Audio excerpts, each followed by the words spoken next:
Howdy, howdy, everyone. Welcome to Inside Russia. My name is Konstantin, and I'm streaming live from the very heart of Russia, the south of Russia, Rostov-on-Don. I apologize, I started a different stream. Had talking, I thought I was talking to you for a couple minutes, but a little technical mistake. I apologize. Well, I'm back to my normal stream. Happy to have everyone here, and happy to have this stream on Sunday. Unfortunately for me, Sunday is already over. As soon as I stop streaming, it'll be Monday midnight.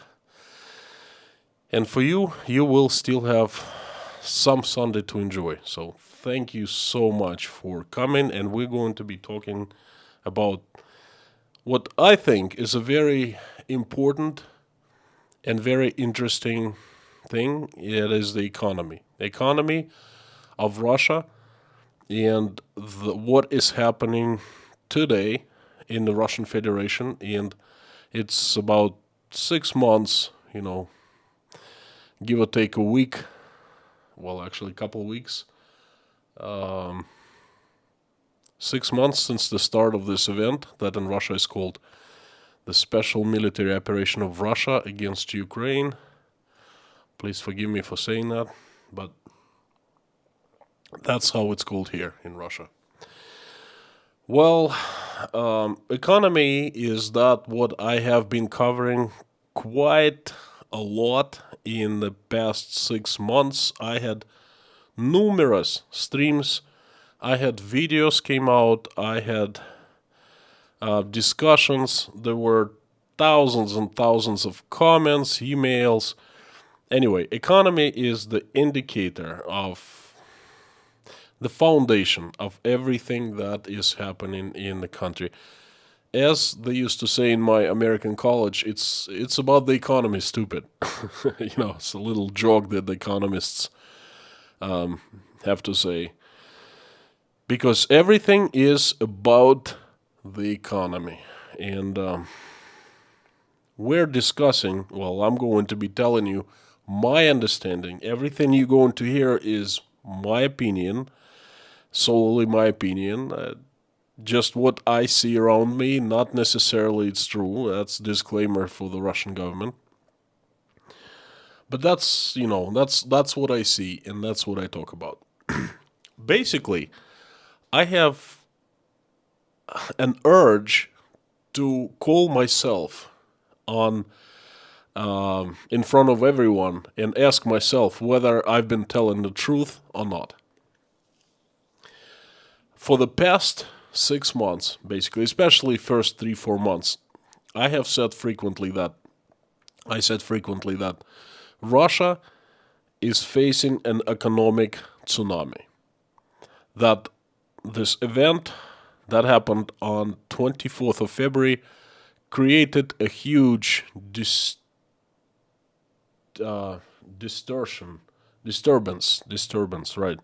And it's like when tsunami happens, earthquake happens in the middle of ocean, and then, the wave is born. And the wave keeps on going and going until it hits land. And I was given that metaphor, said it many times. In other words, what I was saying, tsunami can be named a meltdown. Meltdown is the term that is used by economists, and it's much more commonly used. Tsunami is kind of my invention. Okay, meltdown is more understandable to more people. So my question is that I would like to address is: was I right saying that Russia was about to be hit with economic tsunami? In other words, was I right saying that Russia was facing an economic meltdown? Let's jump right into it, and I have some statistics, and I have some thoughts, and I am about to present it to you. So, is this the meltdown or the slowdown? There are 4 options. First is meltdown. Everything is happening fast, and it's absolute disaster. That in my eyes, that's what meltdown is. Second is perhaps it's a slowdown. Things are getting to worse, but not as fast. The third is same. The business is usual. Everything is normal. And the fourth option is things are actually getting better in Russian economy. So, what is really going on in mid-August of 2022? How do I approach this big issue? I think I gotta break it down into 4 parts. First is business on the ground, as we say in Russia. What's happening with the companies today? Second is sanctions, general relationship between the West and Russia in terms of economy. The third is loss of biggest customers that were paying Russia a lot. And the fourth is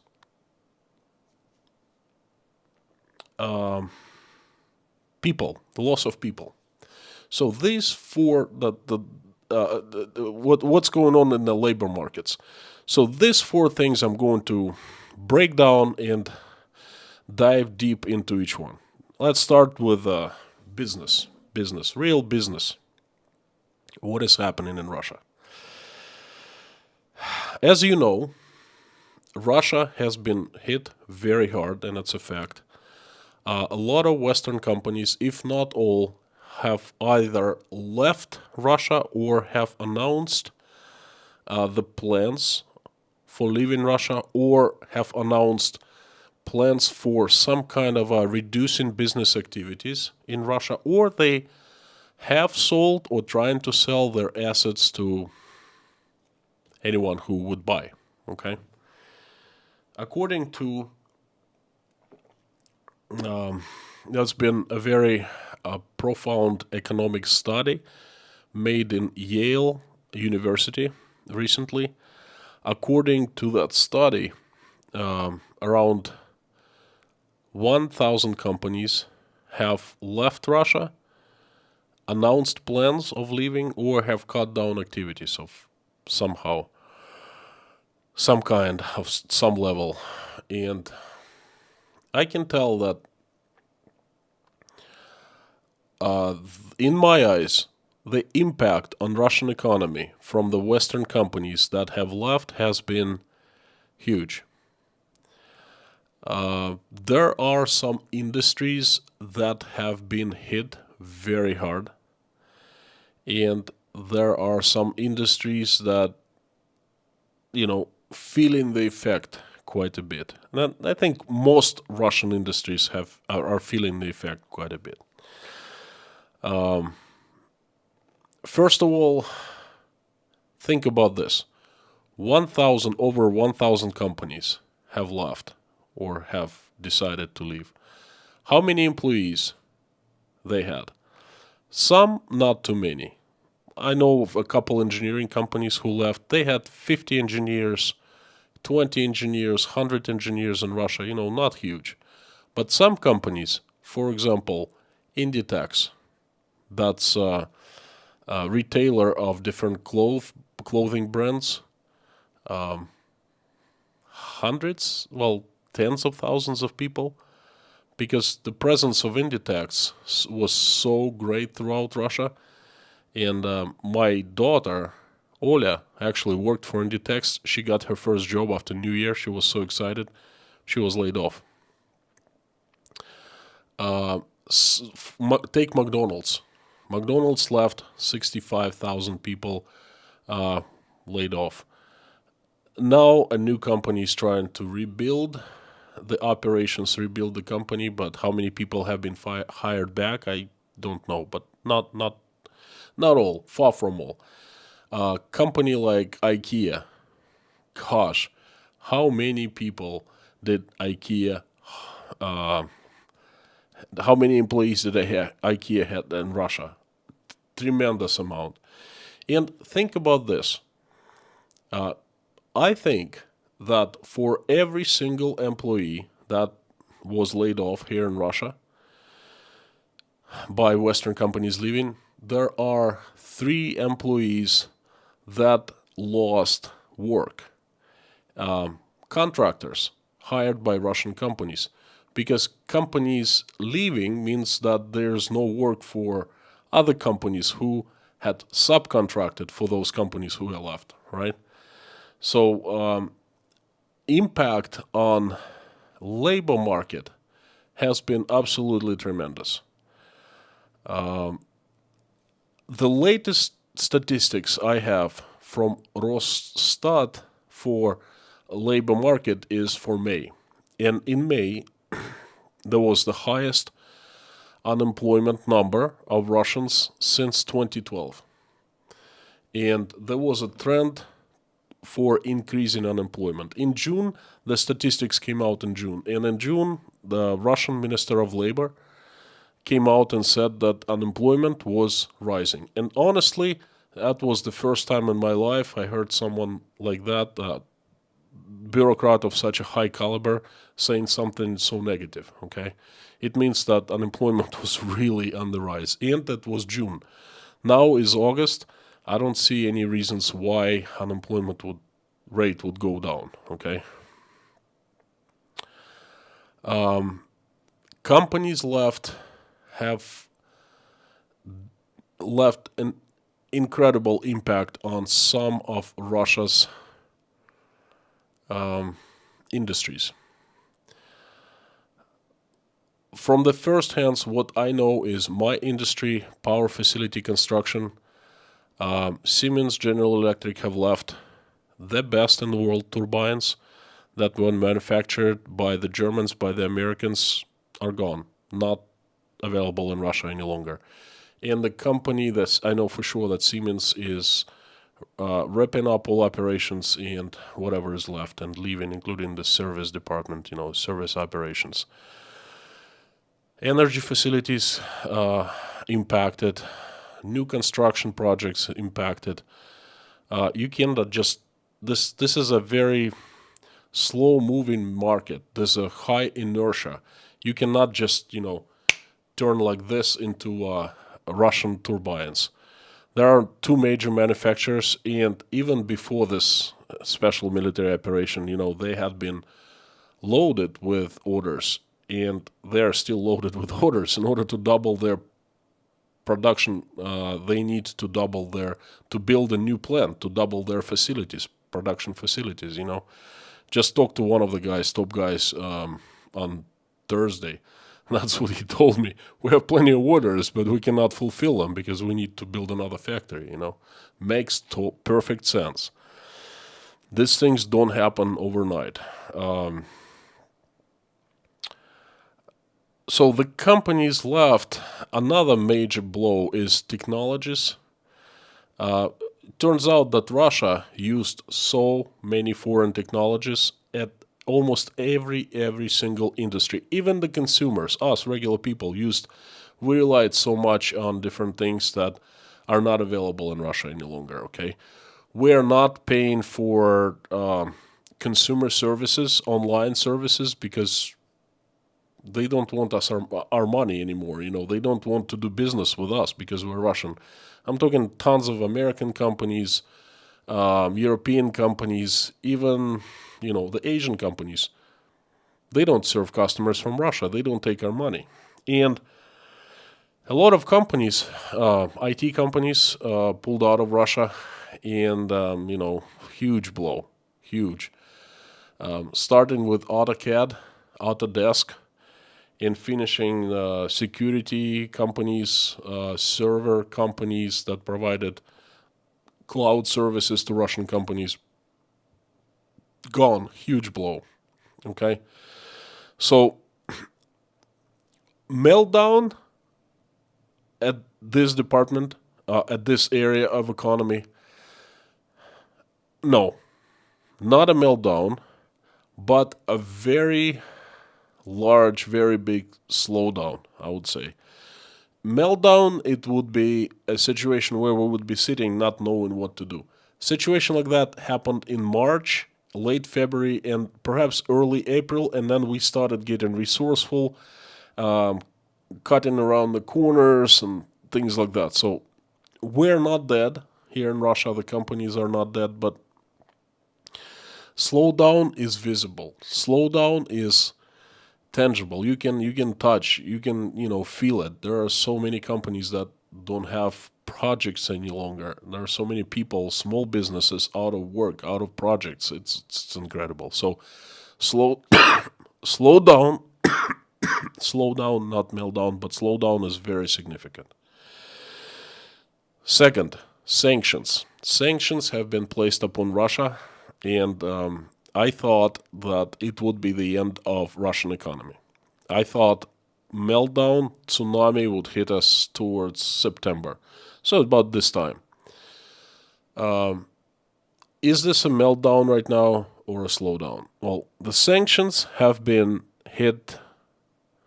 Well, they hit us very hard, and imagine this. Russia had about $600 billion in reserves. I don't know, how do you say that? The Black Day Fund, okay? Out of those $600 billion, $300 billion were gone instantly because they were placed outside of Russia in the foreign countries, and they basically froze the accounts. Russian central bank, Russian government does not have access to the money. It's frozen. So overnight, Russian reserve fund has decreased by 50%. But hey, $300 billion is actually still a pretty good amount. And what Russia has been doing, Russian government, is it's been actively using those money that had been saved for almost a decade, to cover the expenses. And the expenses are mounting. I mean, I don't know for sure, but I assume that special military operation is actually quite expensive. No one has told us a word about that, how much it costs, and I don't understand why, because it should be a public knowledge. Because we're taxpayers, we're paying for it. I am paying out of my own pocket. I am employed by a Russian company, I pay taxes. My company pays taxes on me. Therefore, I'm paying to the government. I'm sponsoring the government, right? But no one tells me, or anyone else for that matter, how money is being spent. Unemployment is rising, so all those unemployed, they must be supported somehow. Lots of programs have been created by the government to replace imported parts, for example, semiconductors, machinery, and things like that. So the Russian government is pumping money into this national programs to replace imports with domestic-made stuff. Okay, that's expensive, not cheap, and things like that. Russian banks have been hit by a great deal because a lot of them are sanctioned, including Russia's largest bank, Sberbank, and Russian government-owned banks such as VTB and the likes. And they need a great deal of financial support. So that support comes from the reserve fund. There is no possibility of borrowing money from abroad. What was used quite extensively in the past, now it's not a financial tool anymore. And basically, nothing, like none of the tools available to Russian government and Russian companies any longer from abroad, from the financial markets, foreign financial markets or international financial markets. So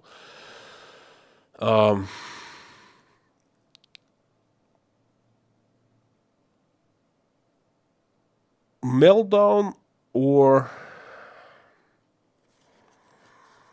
slowdown?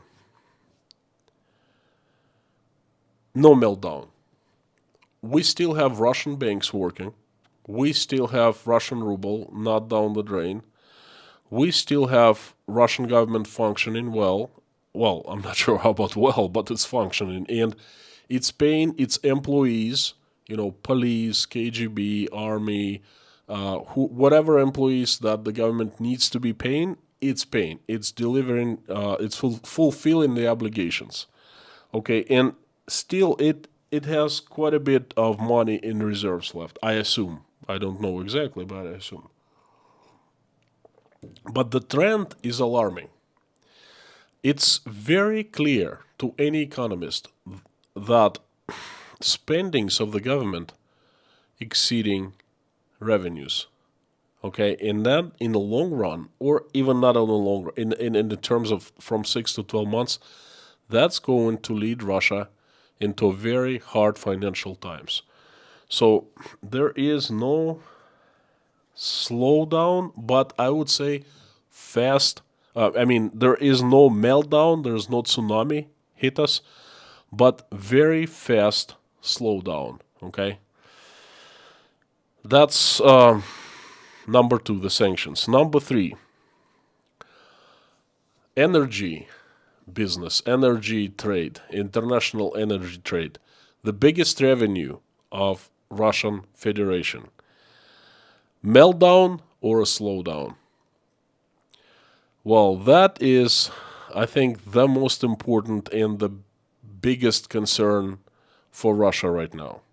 Because it's not a secret that different sources say different numbers, but from 50 to 60% of revenue the Russian budget got from sales of natural gas and oil. The largest buyer of natural gas was Europe, and oil, Europe, and some other countries, the United States and other countries. Now, what is happening is Europe is slamming Russia with so-called sanctioned packages. So far, there have been 6, and the 7th is in the works. And these sanctioned packages are of different level of threat for Russia, different level of impact, financial impact, cultural impact, economical impact. But I think the biggest and the worst was number 6. In Europe, it is not allowed to buy Russian oil starting 2023. And Europe is cutting down the usage in buying Russian natural gas. That is a huge blow. That is the existential threat to Russia. Because, hey, imagine this. Russia loses 50% of its revenue. Place any country in Russia's shoes. What happens when the country loses 50% of revenue? Chaos. Social unrest, general chaos, loss of control, rise of violence, rise of crime, and stuff like that. Not good. Stable budget, stable income is the key for stability, including social stability. And what is Russia facing is a big loss in income. And Europe was the best, the strongest, the biggest, the most reliable, the most fantastic customer for Russia's natural gas. And Russia is right next to Europe, so we had pipelines going into Europe. We didn't have to do anything. Russian gas was the cheapest, okay? All we had to do was just pump the gas into Europe. That's it, and they were paying. Now, first of all, they're diversifying the sellers, and they're inviting so many more Canadian and American companies. And of course, they're not going to get the pipelines. They're going to get gas through ports by ship, liquefied natural gas, LNG. And that's much more expensive. Take that. But they're going to do it. They have been doing it. And they got a kick in the butt to research technologies, new technologies, how to replace, the old sources of energy. Green energy is going to be on the rise, and this is not good news for Russia. Now, how can Russia deal with this? By selling to different customers. Who do we have who can buy our oil and gas? Gas? None. No one can buy our gas because in order to sell gas, we don't have ports that liquefy gas and ship it by ships. We have pipelines going into Europe. That's it. Now, there are two large consumers to the south of Russia. That's China and India. But guess what? We don't have the pipelines, so they're not potential buyers of Russian natural gas. So forget about gas, and the gas is huge part of revenue of Russia. Oil, yes, we can sell oil to both China and India, but guess what? We were selling oil to Europe, and it takes from 1 to 3 days to ship Russian oil to Europe. Logistics is very simple. Oil is cheap. And if we sell to China or India, first of all, they use this geopolitical situation to their advantage. And they force Russia, it's like a robbery, right?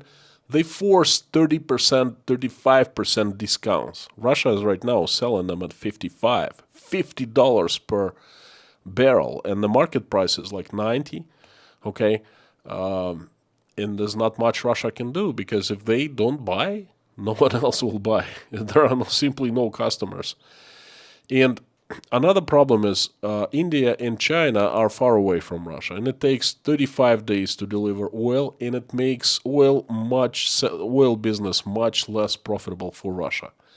And there's so much demand that China and India both have, meaning we cannot sell them huge amounts of oil. So this is, I would say, not the meltdown, this energy business, not the meltdown at the moment, but it's very, very fast decline, and it's on the verge of melting down. It will become the meltdown in December or January of the next year. And from that time on, it's going to be melting down. Okay? That's the weakest Russia's position right now, in my opinion, in my eyes. And the fourth part I would like to address is loss of people. It's all about people, really. All about people, because people, if you look at any company that operates in a free market, the most valuable asset is people that company employs. If it has top people, smartest, most hardworking people, then the company does well. And if it doesn't, then it goes down, underperforms. So the people are actually Russia's most valuable asset, not oil, not gas, not metals, natural resources, whatever. It's people, because people make it happen. Right after the start of the SMO, please forgive me for saying that, that's how it's called in Russia, there was a huge exodus of people. I witnessed it. I spent a month in Uzbekistan, and I saw entire city of Tashkent packed with young Russians.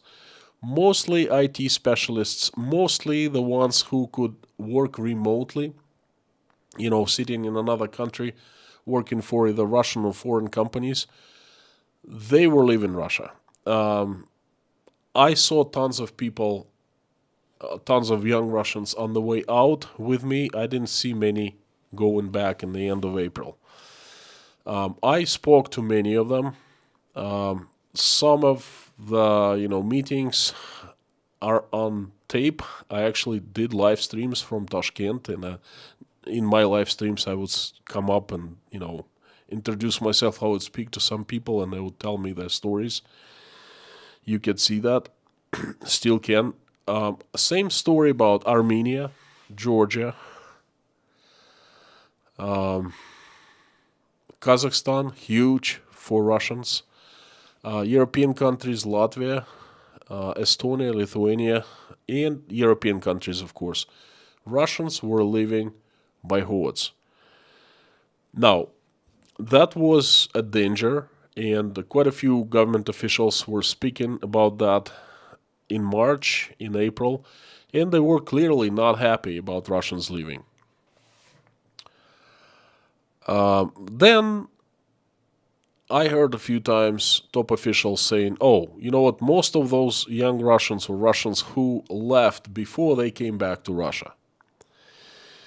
What do I know? They must have better statistics. They must have better information. But I can tell you from my point of view, at my work, we're developing an online project. Okay, we're building an online marketplace for some services. And the price of IT works, programming, developing the platform since early 2022 to now has doubled. There are so fewer programmers that work in Russia, and they drive the prices up. The prices of IT specialists here in Russia have soared because there are, plain and simple, there are fewer people in Russia who have left in this country, and therefore they demand higher prices for themselves, higher salaries. That's a clear indicator that the situation is pretty bad. And another thing is, just through my eyes, I speak to a lot of people, people I know, people I meet, people at work. A lot of them have plans on leaving Russia sometimes in the future. Due to different reasons. Some are political reasons, some are economical reasons. They don't see the future. They lost businesses, they lost jobs. They cannot find a good source of income. Therefore, they're thinking of leaving. So the exodus, emigration, Russians leaving continues up to this day, and I think the trend is on the increase. So I would say it's pretty close to the meltdown. And I thought it was a slowdown in this department, but what made me convinced that it's more of a meltdown is that Russian government recently came up with a proposition to increase taxes for people who left Russia but they still employed by Russian companies but work overseas from 13% income tax, personal income tax, to 30%. Almost like 2.5 times.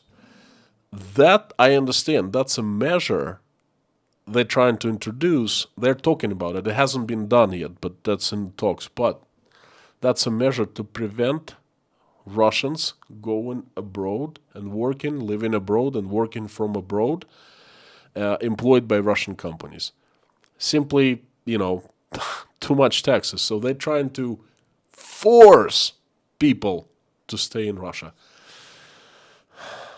I would have advice to the Russian government. You don't force people. You make conditions inside Russia attractive. Then people will come and stay here. But if conditions are not attractive and you try to force, you'd fail miserably. Okay? But hey, what do I know? I'm just a small guy. So,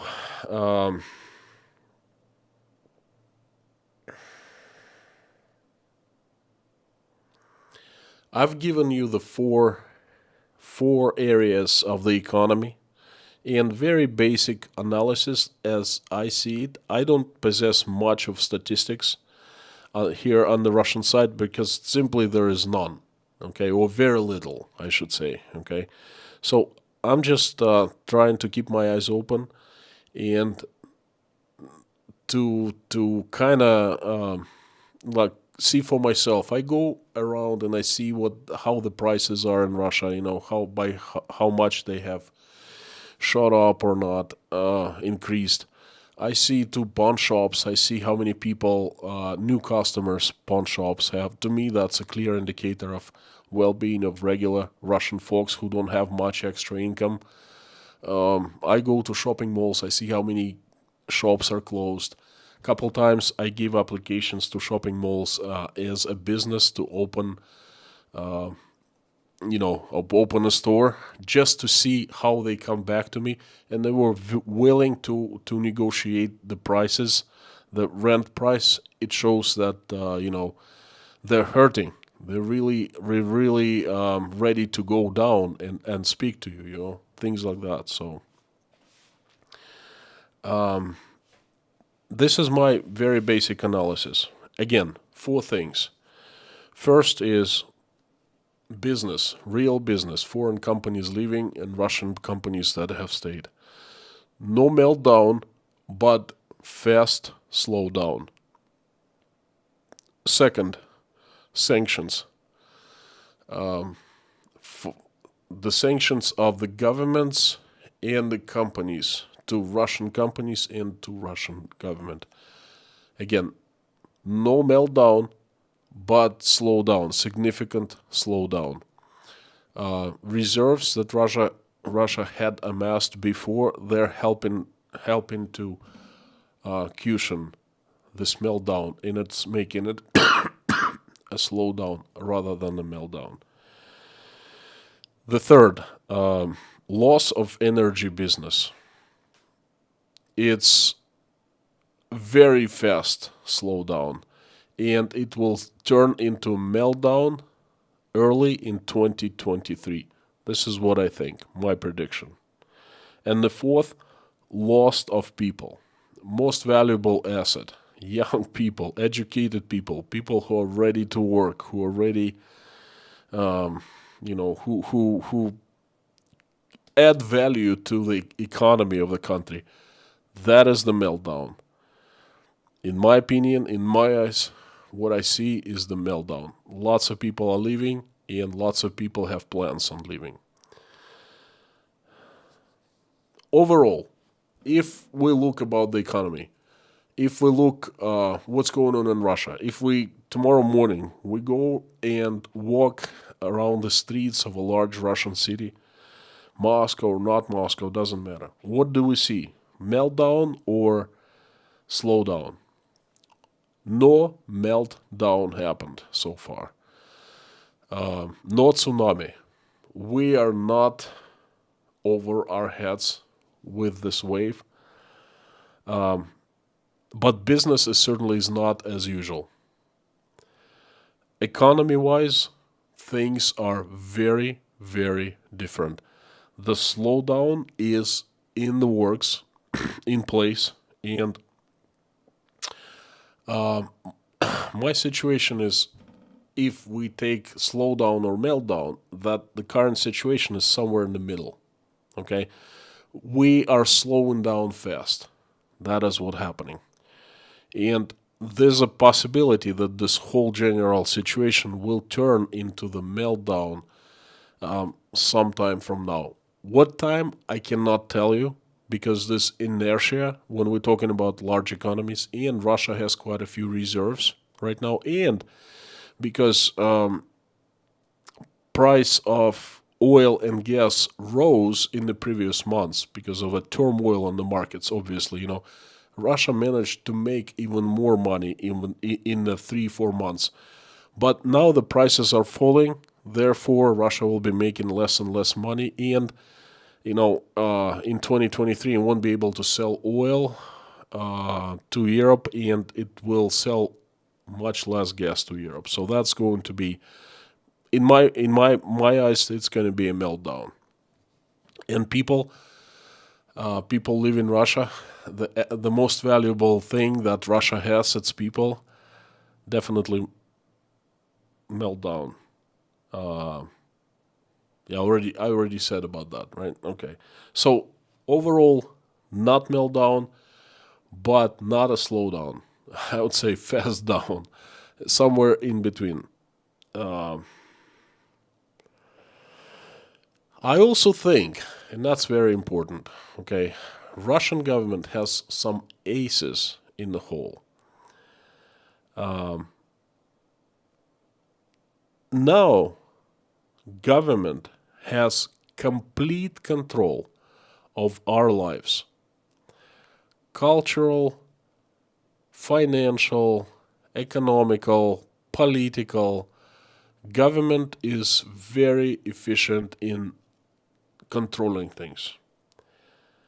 And the government in the future, seeing that things are getting real bad, can introduce new tools how to keep situation under control, more stable. For example, new limitations, new taxes, banning people from leaving Russia, things like that. And Russian government, again, it has complete control and it's very efficient at what it does. Therefore, it might prevent the meltdown. It somehow might keep the situation under control. And how that will be developing and happening, I have no clue. Okay, I don't think anyone does know that. But it certainly is possible. I see that things have been changing in the past few months. More and more control, governmental control introduced, and that control is used to,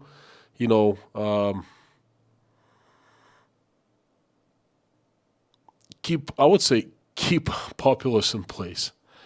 Okay, so this has been my message. It's a little longer today, but hey, that's a very difficult and very complicated topic. Okay, thank you very much for giving me a chance to present it to you. I would like to hear your opinions as usual. I'm going to turn on the comments. Let me know if you agree with me, if you think, if you disagree with me, let me know how. It will be very interesting for me to get the feedback and your opinion. Gosh, it's almost 50 minutes. I guess twice as a longer message. Not too much time for comments.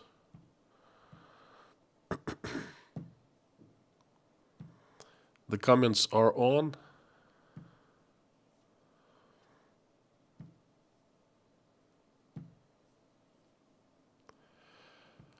I hope I have been to present this complicated issue topic in simple words, so understood. I hope. Please let me know whether it's a hit or miss in delivering this message. Mommy and Lorna, my trusted moderators, I would say you're both number one today. I'm not going to say Mommy or Lorna, and you're always number one for me, for that matter. Thank you.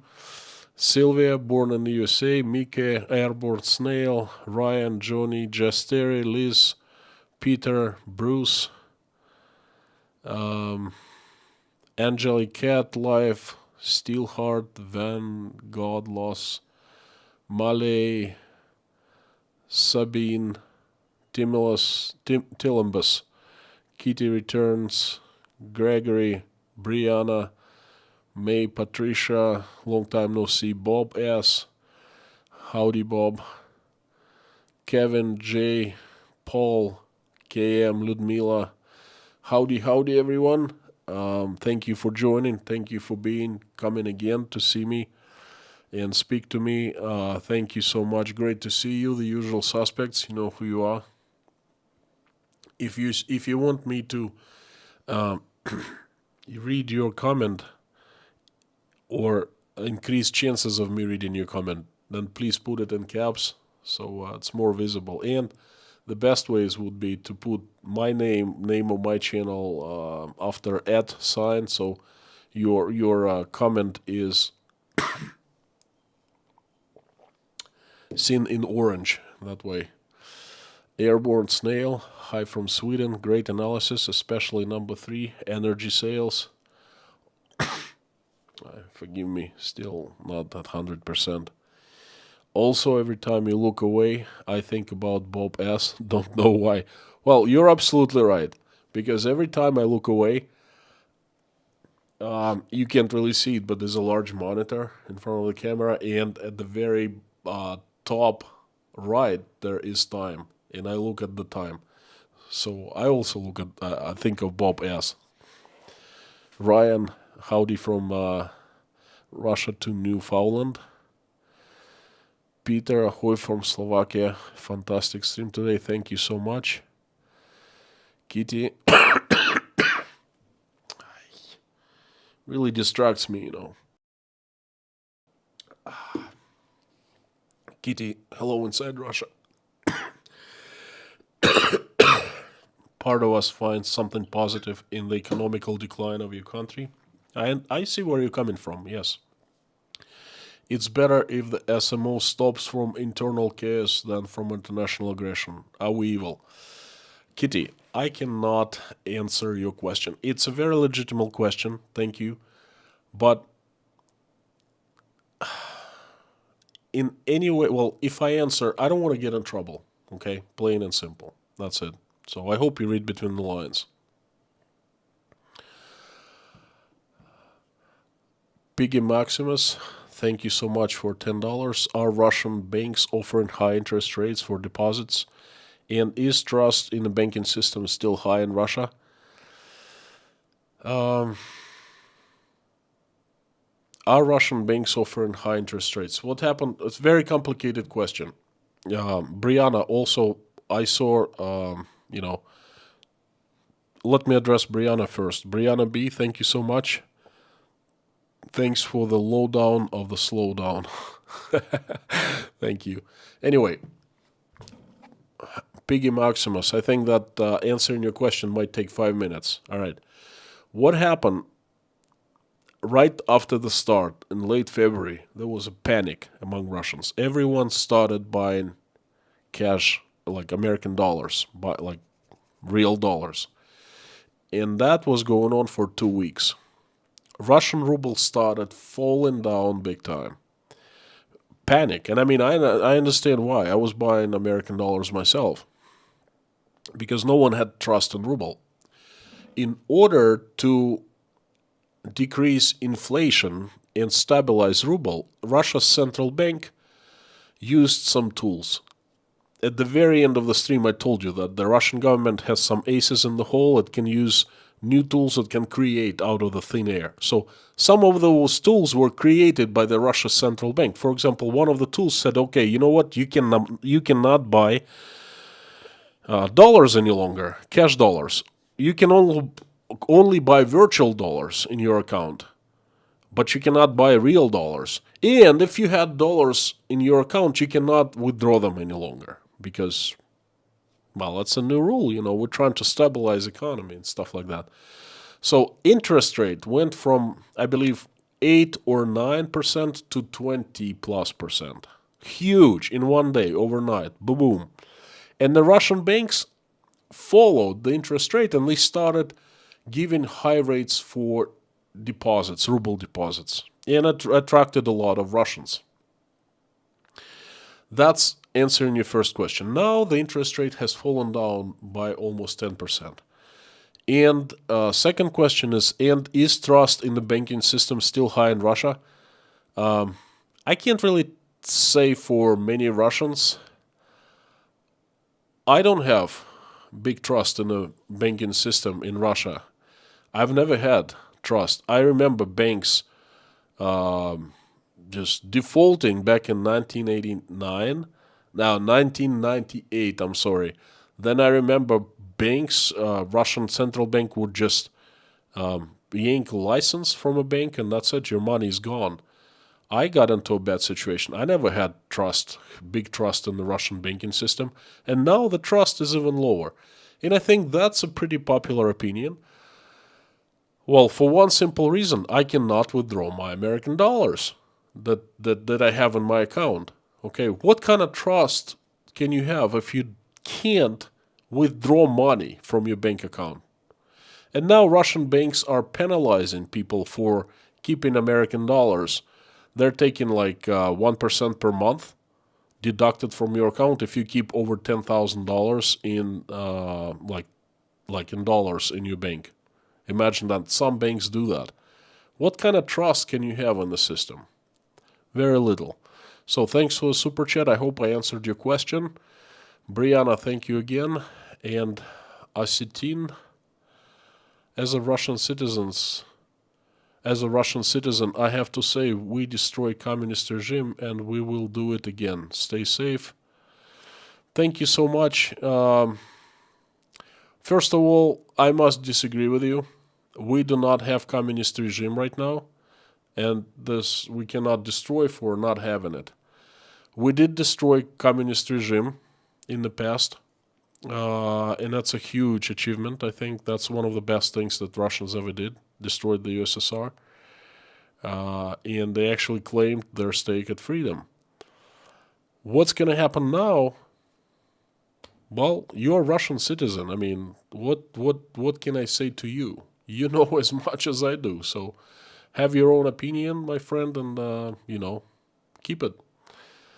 Thank you so much for your help. There is a huge super chat from Wook. Thank you very much. I really appreciate it. When I was making this analysis, I was thinking of you because you take a great interest in economical data that comes in my streams. I hope you found it valuable. Again, if you ever need any kind of extra financial analysis, just email me. I'll be glad to answer your questions pretty much anytime. So thank you so much. I really appreciate your support. Douglas, hi from SoCal. Oh, I wish I would be in Southern California right now. Oh my gosh. Anyway, Bob asked 4 minutes left. My friends, the mods, Bob, would it be possible to do extra 20 minutes since the message was so long? Oberon, $20. Thank you so much. First time super chat, great message. Needs to end. I still would like to visit. Do you think I could get a visa and I should carry loads of cash? Any foreigners welcome? Our foreigners welcome. Good question. I pray every single day and I ask and I beg everyone who watches my videos to join me in prayer, and I pray God, Jesus Christ, to stop so he stops or contributes or helps to stop the bloodshed that is going on between our countries. Not much I can say beyond that. I think the bloodshed needs to end as soon as possible. If you want to visit Russian Federation, I don't see any single reason why you can't. Russian people still welcome foreigners. Nothing, at least not much, has changed since February, late February. Russian government has introduced the list of so-called unfriendly states, and most Western countries are part of that list now. But that list is not in our hearts. Regular people still welcome people from all over the world. Australia is a fantastic country. Australia is one of the beacons for democracy as far as I understand. And every single Australian I have known, I've spoken to, always is worry-free, says, hey, no worries, and smiles. And I love that. So if you ever want to come to Russia, please do so. You still can get visa, you still can come, you still can, enjoy Russia as much as, like, anytime. Thank you for your super chat.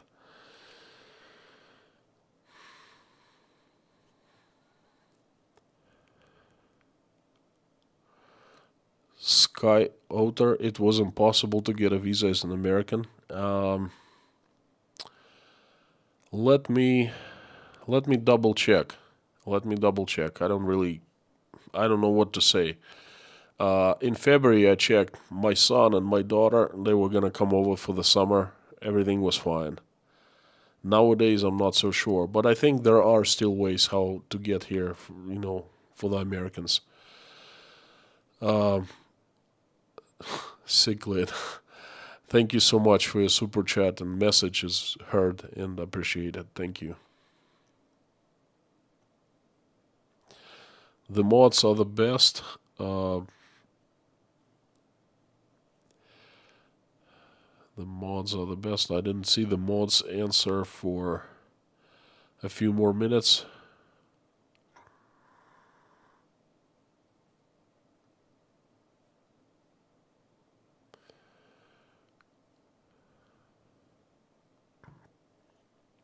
Lionel Slade, thank you so much for your support. No message, but this message is very loud and powerful.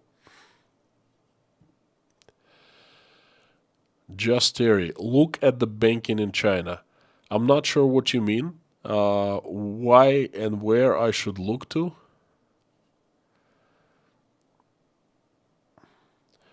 Ricardo, hello from Barcelona, Spain. Thank you for insights in these dark times for both West Europe and Russians. Question, what moved you to create this channel?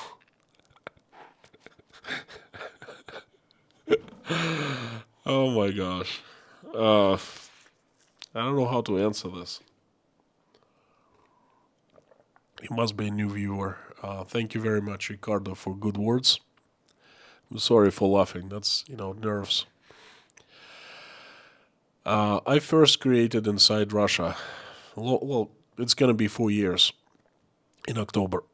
And when, I was making my first videos, the whole idea behind the channel was I thought that Russia was very misunderstood by foreigners. First of all, not too many people knew anything about Russia, and the things they knew were not correct. Okay, because Western media was misrepresenting Russia, always misrepresented Russia. Not just because, not with the evil purpose or anything, as Russia is a large country and Russians are very strange people to the Westerners, And in some ways, Westerners didn't even know about certain parts of Russian life. So I decided to create this channel. It used to be called Letters to King, but then later I renamed it to Inside Russia, just to inform regular people on Russia. 4 years ago, I was making videos of regular things, what we do here in Russia. How is Russian banking, economy, traditions, customs, Russian life, Russian villages, things like that. Then CV-19 came, and I was giving updates on what's going on here in Russia. And then I was doing lots of streams. I was simply taking people to different sites in Russia, in Moscow, in Rostov, all over Russia, and just sharing my admiration to Russia with everyone. That was the initial move for this channel. But then everything changed on the 24th of February, of course. You know why? I made this video. It was incredibly tough, incredibly. It was unthinkable what happened. And I had this urge, answering your question, what moved me? My heart. I don't know, my soul, but something inside me has made me share what I thought and I think what is going on here in Russia with the rest of the world.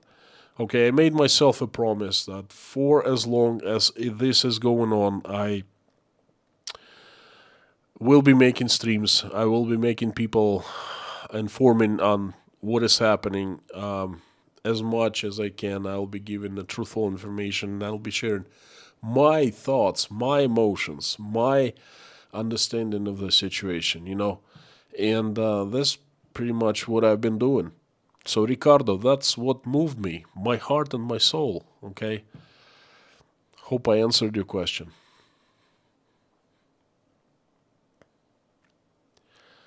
Wook, this is my favorite stream. I have to say, though, that you were saying this long before the Yale paper in the recent Rostov-on-Don Ministry of Finance public releases.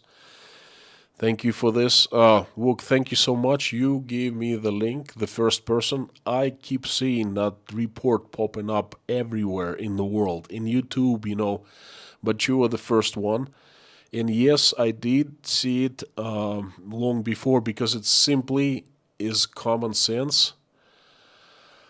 What I thought in general, Russia would be hit hard faster. I thought it would be Meltdown, and by September we would be up to yin yang in stinky substance. Okay, we are getting there, but not as fast. I'm moving. I'm moving the dates more towards the end of the year. Okay, but hey, we'll see. What do I know? I'm just a little guy.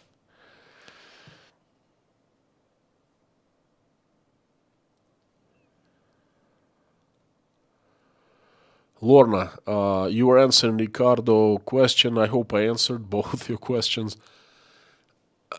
I don't know if you want me to make a video, separate video on that. Let me know.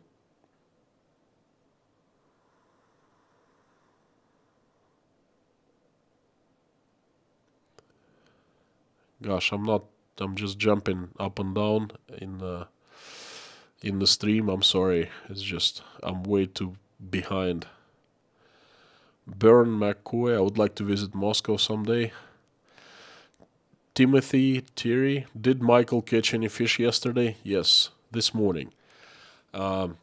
Just a little off topic. We went to our first fishing trip, overnight fishing trip with Michael, nearby Rostov. Well, Rostov is very known for freshwater fishing because the River Don flows into Sea of Azov. It's incredibly, it's like one of the best fishing grounds in the world, used to be at least. And we went fishing. Michael is going to turn 6 soon. It's time to introduce him. Had a fantastic time. I had 2 streams, one for sponsors, one for patrons. Right after the stream, I will share for everyone pictures from the fishing trip. So go and see the community post. I had a good time.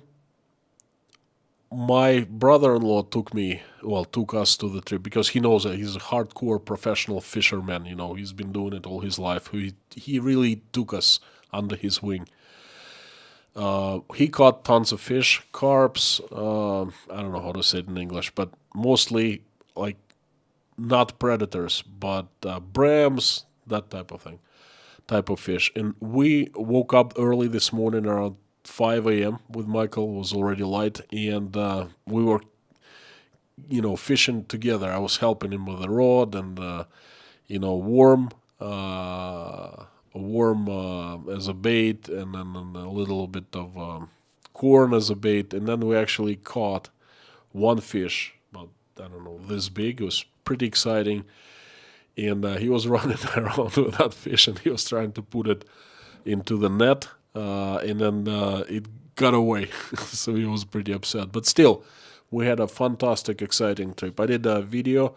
I'm thinking of making a very short video for sponsors and patrons as my way of thanking for supporting me. Incredibly busy. I will try to do it over the next week. York Asmunsen, thank you so much for your support. Again, no message, but money is the loudest message you can send. Thank you. King Nero, thank you. Good to see you. It's not easy to build a factory nowadays if you cut off from Japan and Canada. Even the ones left behind will need to upgrade and cutovers for products. Let me to continue that. Couple things I actually missed in my stream. First thing is China has been cutting trade ties with Russia. On paper, it's saying, oh, Russia is a great partner and everything, but in reality, in real world, trade with China has fallen down by 50% for 6 months compared to 2021. And a lot of Chinese companies, well, a few major Chinese companies, for example, Huawei and Xiaomi, they have left Russia, meaning they still have offices open, but they're not selling us anything any longer. Okay, so King Nero, you're right. We cannot buy stuff from China, and they were dependent on China, saying, "Oh, don't worry about the West. They don't want to sell us technologies. They don't want to sell us this. We'll buy everything from China." Yeah, right. Go buy everything from China. Yeah, if they sell you. They will gladly buy our oil at 35% discount, and they will sell us back nothing. Whew.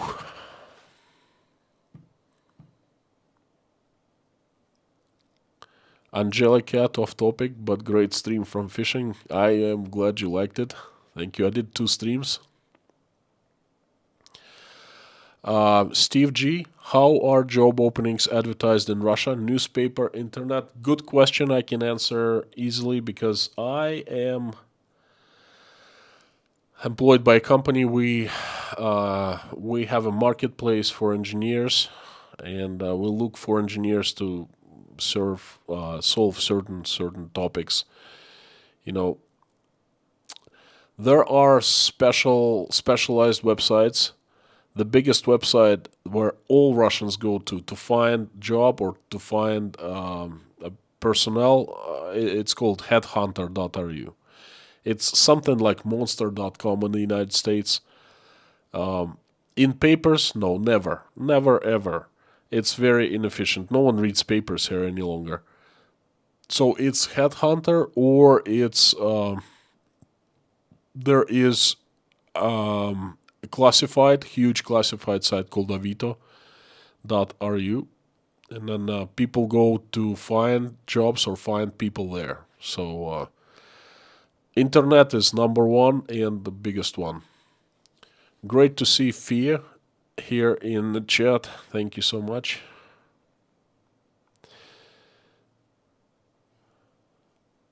Private life. People who are not wanted are encouraged to leave the USA too. Didn't really understand that.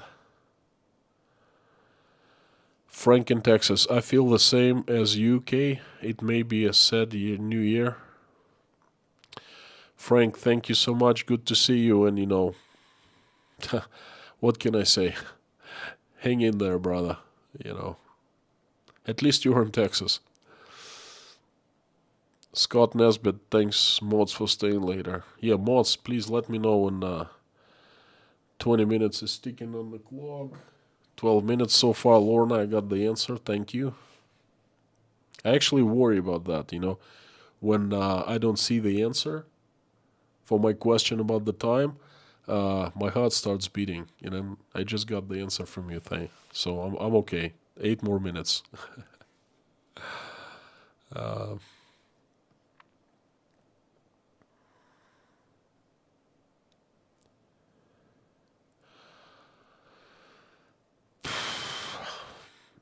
Yale study is great, says Ann Whitney.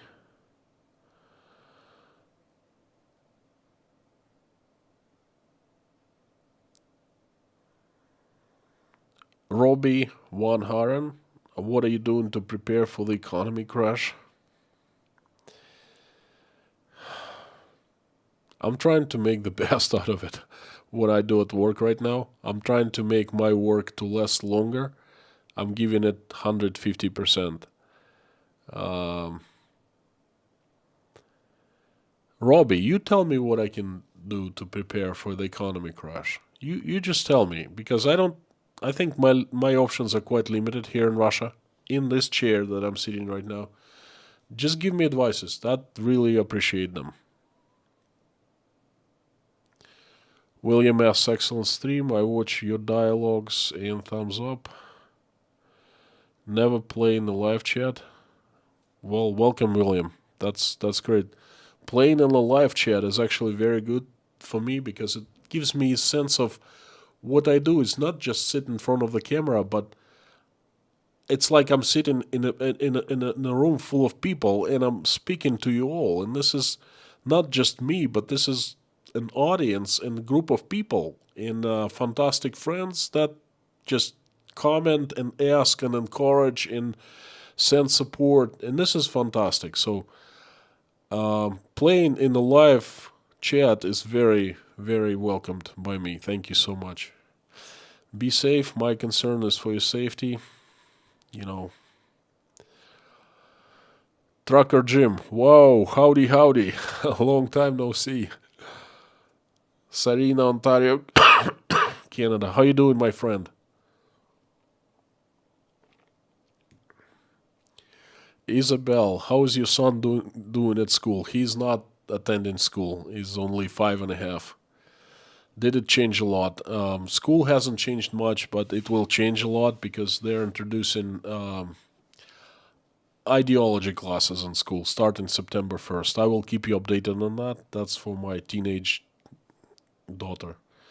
Does he bring conversations from what he hears there?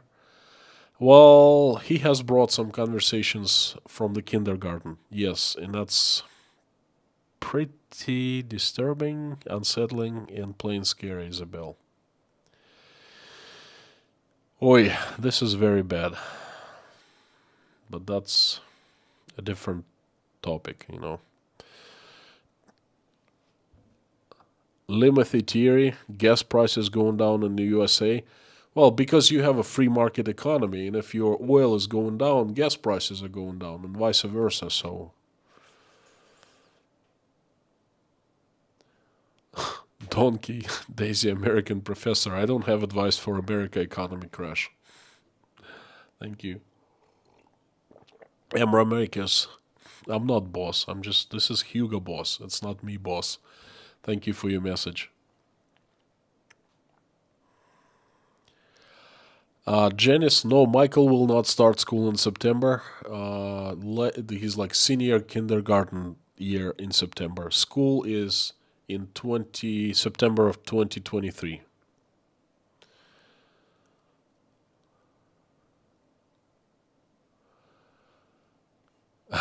Man is yes, man. My son is so tall, Isabel. Yeah, no problem. He's bigger than regular boys because I am tall. Natasha is tall. I am 6'3" or 6'2" or something like that. We're Zangief. If you're here, we were actually measuring with Zangief and Crazy Russian Sergey after that infamous barbecue party. My height.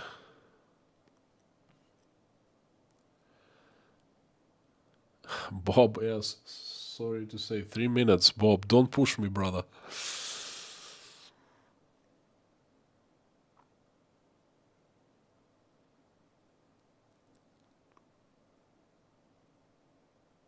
May Rag, happy birthday. So, wait a second. Who is the birthday?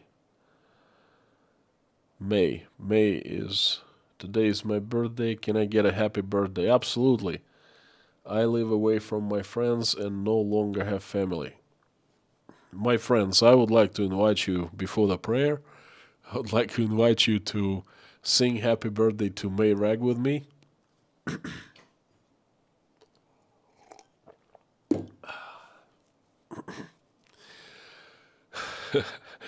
Happy birthday to you.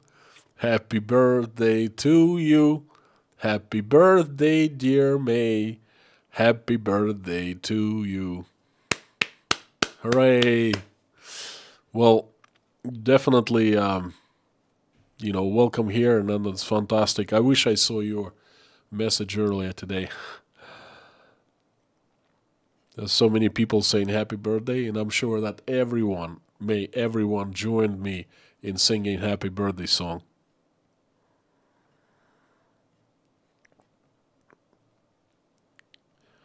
Mr. X, another happy birthday. Okay. King Nero sending me $20 saying, please no more singing. I'll pay more. Well, my friend, if you want, I can refund you the money. But there's another person who I must sing to Mr. X. Mr. X, this is for you. And King Nero, I promise that I will not sing anything other than happy birthdays. Happy birthday to you. Happy birthday to you. Happy birthday, Mr. X. Happy birthday to you. Hooray. Sorry, King. I'm I really hope that everyone joined me singing to Mr. X. No singing. Okay.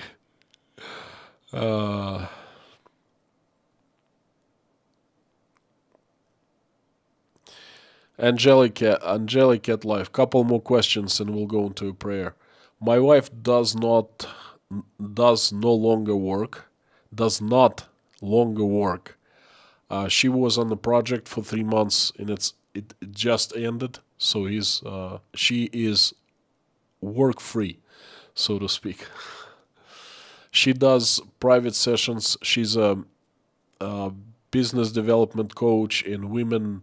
She does lots of work for women organizations, and just one on one with women to develop their business.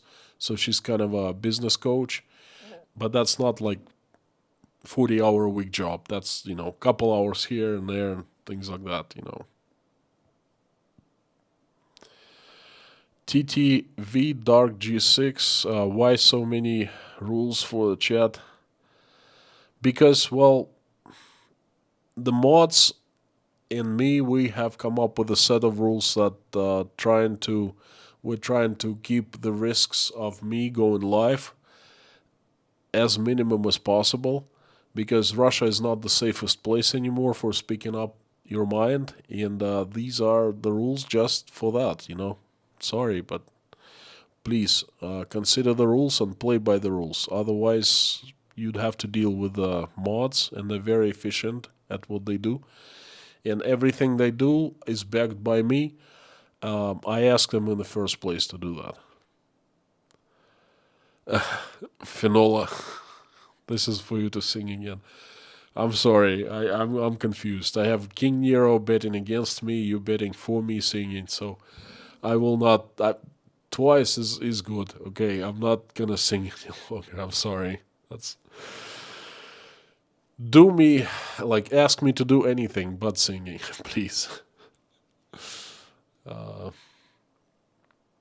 of time. Please come back tomorrow and ask questions. Yes. Angelica, thank you so much. Consultant Mr. K regarding Mr. K work title. Jeffrey, thank you. Well, my friends, this is Sunday, and it's been a good day. Thank you so much. It's been a good stream. A little longer message, more complicated message. Every time I deliver a message, I feel like I could have done a better job. I just don't know how, okay? English is my second language. In Russian, I certainly would do a better job delivering more clear, in more simple words. Hey, but I try my best, Thank you very much for coming, for commenting, for supporting. Thank you. As usual, I finish my stream with a prayer, and I'm asking everyone to join the prayer. If you believe in God, please join me. If you don't, if you think you don't, join me anyway. Just send good hope, good wishes, good energy, good vibes to people who I'm asking for. Let's do it. Just a second.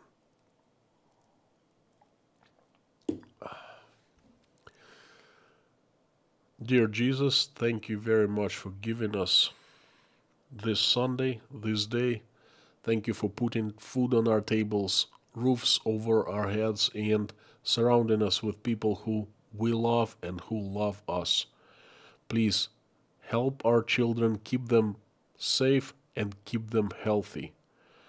Please help stop bloodshed in Ukraine.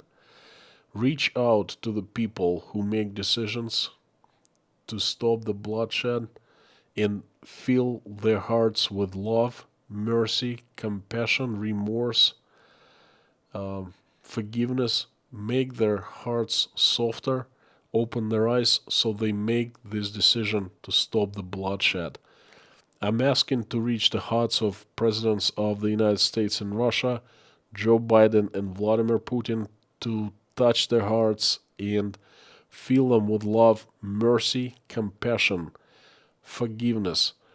Please make their hearts and souls softer so they make this decision to stop the bloodshed.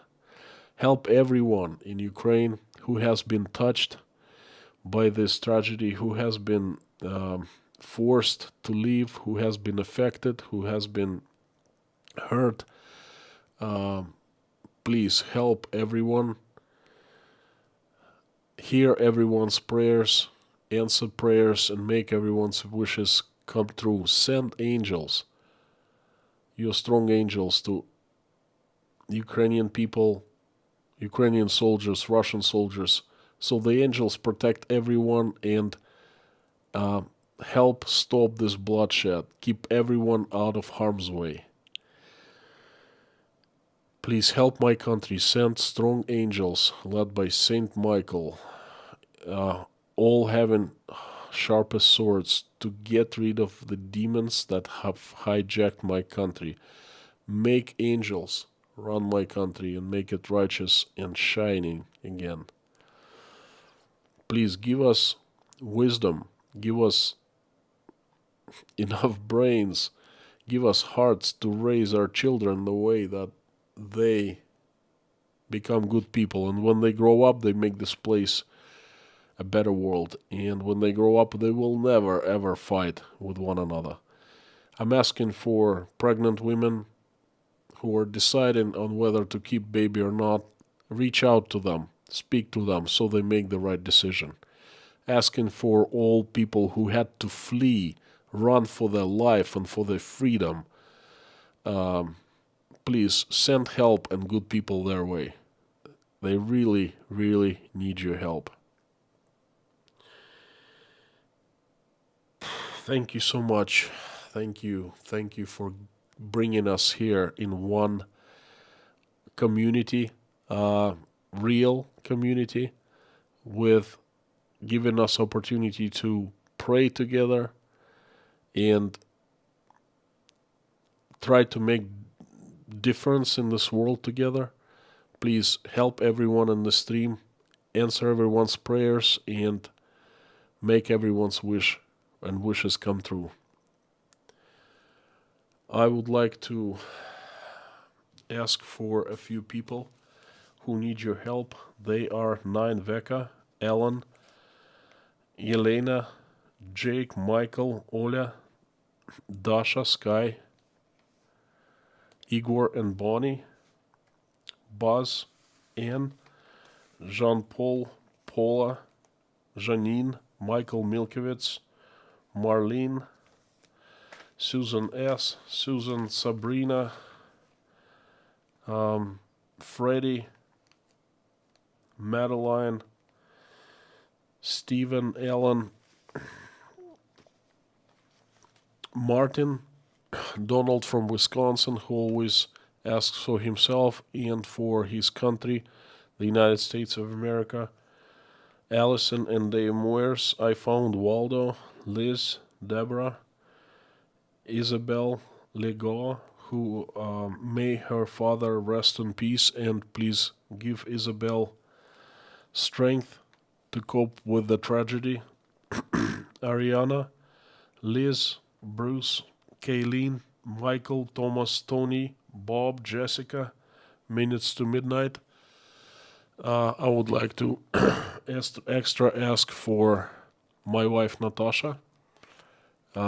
Please help her to go through hard times. And for 3 children, they are Maverick, Sebastian, and Britt Solanders. Please perform your miracles, show your miracles to them and their families. They really are waiting for the kids to come back home healthy and live with the families and just be healthy with the families. Thank you so much, dear God. Jesus, amen. My friends, thank you for coming and spending with me some time on this Sunday. Hope everyone is having a good Sunday. I have many more messages.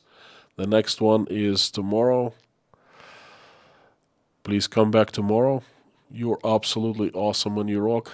And, until tomorrow, I'll see you all then. Thank you.